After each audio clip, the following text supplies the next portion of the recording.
함께 사도신경으로 우리의 신앙을 고백하며 사순절 32번째 새벽 예배를 주님께 올려드리겠습니다. 전능하사 천지를 만드신 하나님 아버지를 내가 믿사오며 그 외아들 우리 주 예수 그리스도를 믿사오니 이는 성령으로 잉태하사 동정녀 마리아에게 나시고 본디오 빌라도에게 고난을 받으사 십자가에 못 박혀 죽으시고 장사한 지 사흘 만에 죽은 자 가운데서 다시 살아나시며 하늘에 오르사 전능하신 하나님 우편에 앉아 계시다가 저리로서 산자와 죽은 자를 심판하러 오시리라. 성령을 믿사오며 거룩한 공예와 성도가 서로 교통하는 것과 죄를 사하여 주시는 것과 몸이 다시 사는 것과 영원히 사는 것을 믿사옵나이다. 아멘. 함께 찬송가 505장 같이 찬양하겠습니다.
오늘 우리가 함께 나눌 말씀은 로마서 1장 16절 한 절입니다.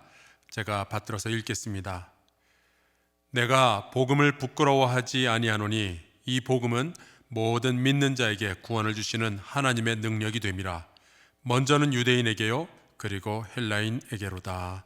아멘. 같이 기도하고 말씀 나누겠습니다. 하나님 고맙습니다. 아무리 매서운 추위도 봄날의 따스한 햇볕을 막을 수 없듯이 아무리 지독한 감염병의 위협도 하나님의 은혜를 막을 수 없음을 믿습니다. 하나님, 감염병보다 더 무섭고 지독한 교만과 탐욕과 분노와 무관심의 죄악들이 우리에게 있는데 아버지여 용서하여 주옵소서. 주 예수 그리스도를 기억하는 이 사순절에 우리가 더욱 거룩하게 하시고 경건의 능력을 갖추게 하여 주옵소서. 우리의 삶에 임하시며 우리를 만지시고 또 쓰러진 영혼을 일으켜 세우시는 하나님께 이 예물을 드립니다. 이전에 경험해보지 못한 온라인 방식으로 주님께 예물 드리는 손길들이 있는데 이전에 경험해보지 못했던 은혜를 체험하게 하여 주옵소서.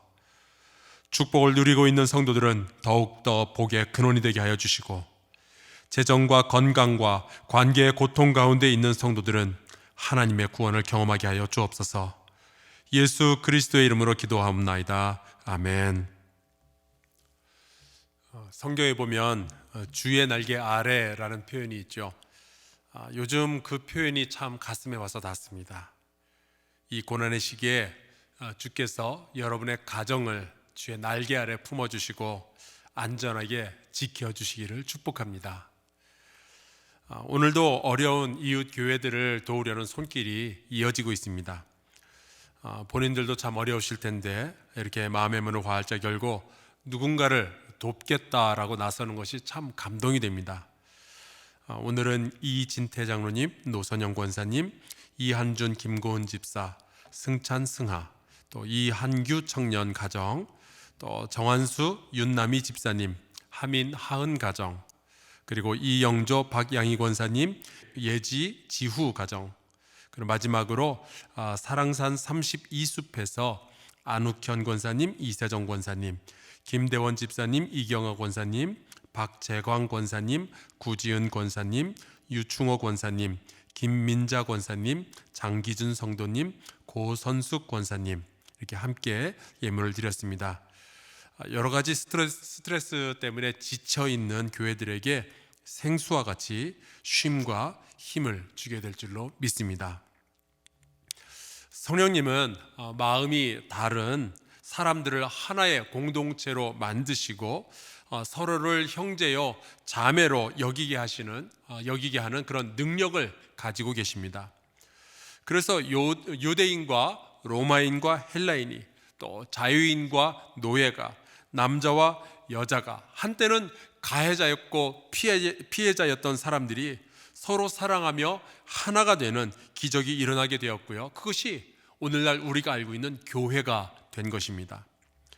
예수 그리스도의 피로 하나가 되었고 성령이 그 하나됨을 이어가도록 하시는데, 우리도 성령의 능력을 받아서 나랑 다른 사람과, 정말 다른 사람과 어울리고 하나가 될 수 있기를 주의 이름으로 축복합니다.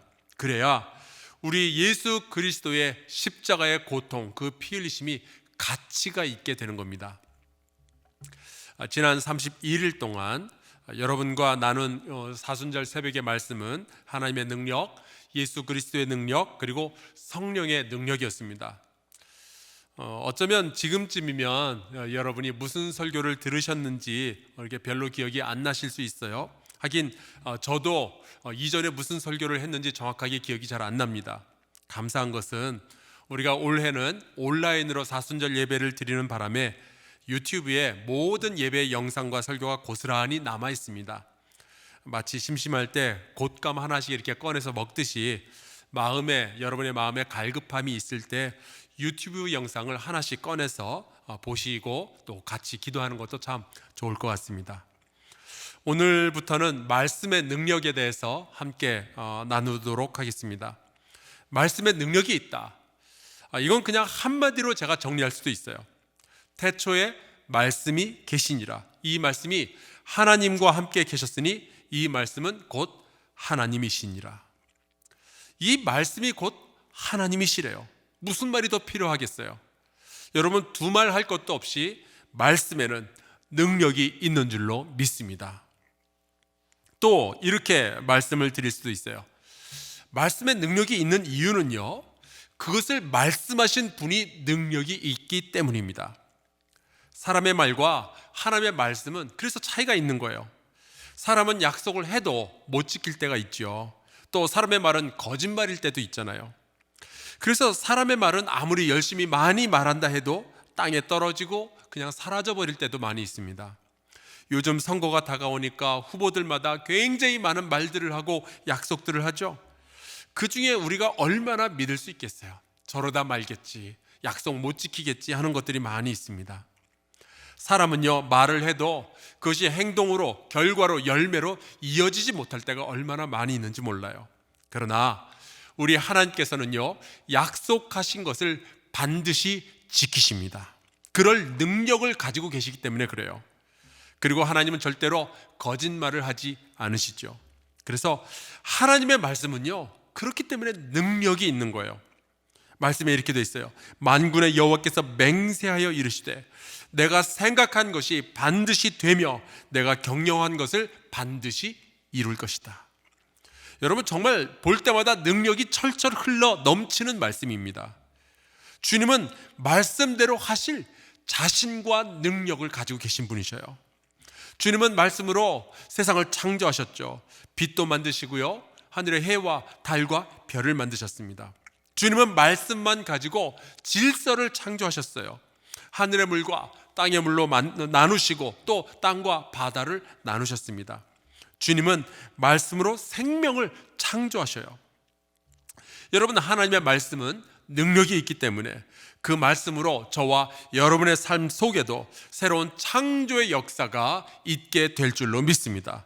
또는 혼란스러웠던 우리의 생각과 우리의 말과 삶에 하나님의 말씀으로 새로운 질서가 잡히게 될 줄로 믿습니다.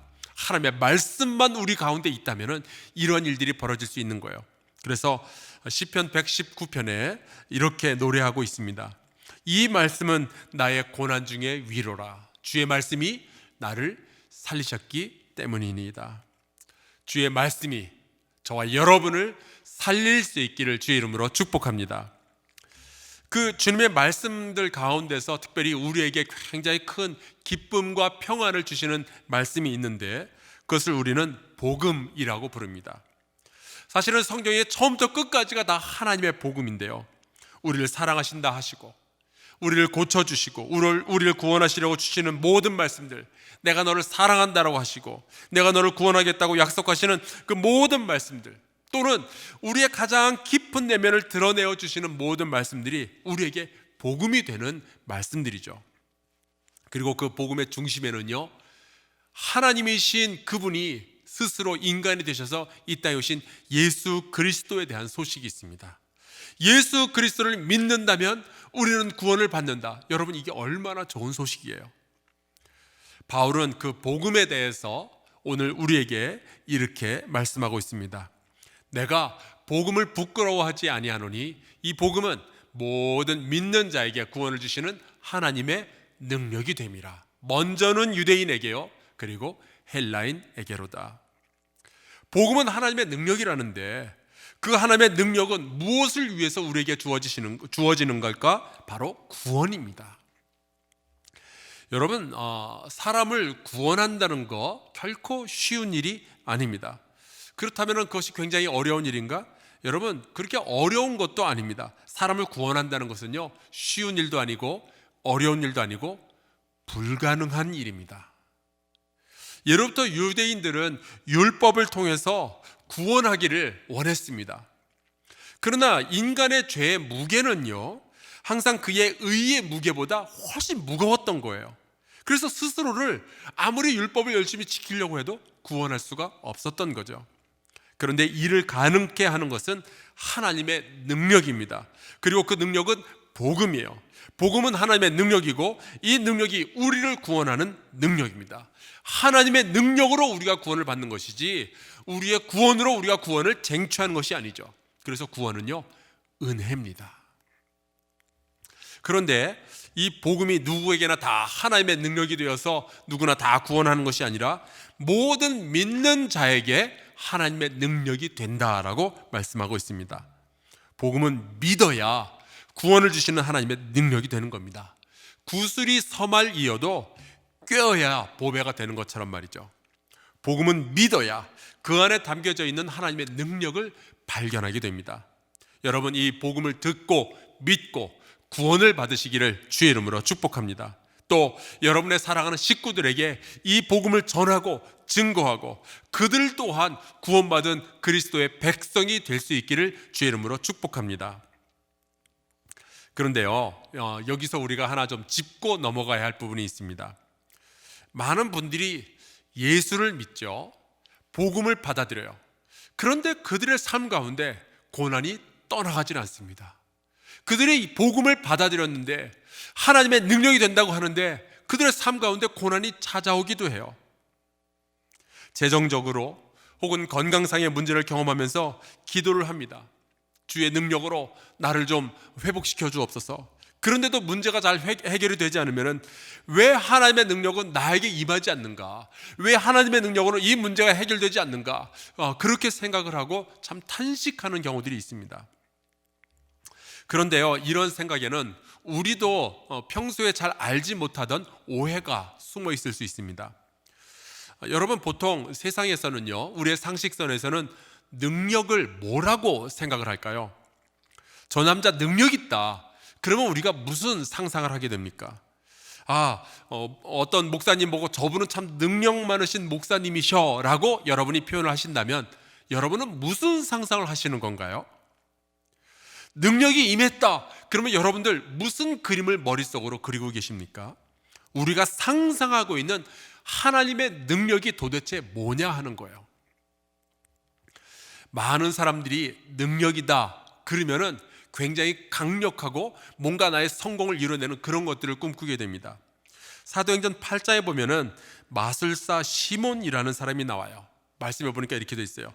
그 성에 시몬이라 하는 사람이 전부터 있어 마술을 행하여 사마리아 백성을 놀라게 하며 자칭 큰 자라 하니 낮은 사람부터 높은 사람까지 다 따르며 이르되 이 사람은 크다 일컫는 하나님의 능력이라 하더라. 그 사마리아 성에 있었던 백성들이요, 오해를 한 거예요. 누군가 되게 신기한 것들을 많이 보여주니까, 마술을 보여주니까 그거를 능력이다, 하나님의 능력이다 생각을 한 거죠. 이게 사람들의 시선과 그들의 수준에서 생각하는 하나님의 능력입니다. 신기하고 놀랍고 초자연적인 일들을 보면은 여기에 하나님의 능력이 있다 생각을 하는 거죠.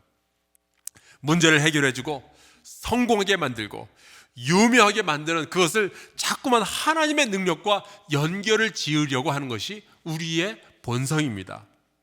그러나 여러분, 말씀에도 나오지만 시몬의 능력은 하나님의 능력이 아니었어요. 그냥 사람들을 미혹하는 능력이었던 거죠. 하나님의 능력과 이 사람의 신기한 능력은 아무 관련이 없었습니다. 저는 물론 교회 안에서 일어날 수 있는 여러 가지 신비한 현상, 초자연적인 현상을 전혀 거부하지 않습니다. 방언하는 것, 예언하는 것, 병 고치는 것, 환상 보는 것, 때로는 입신하는 것까지, 이 모든 것들은 교회의 덕을 세우기 위해서 성령께서 주시는 은사이기 때문에 저는 전혀 거기에 대한 거부감은 없어요. 누군가 병이 고쳐진다, 누군가 기도하고 나서 크게 성공한다, 다 하나님의 능력으로 가능한 줄로 믿습니다. 그런 일들이 우리 성도들 가운데 많이 일어났으면 좋겠어요.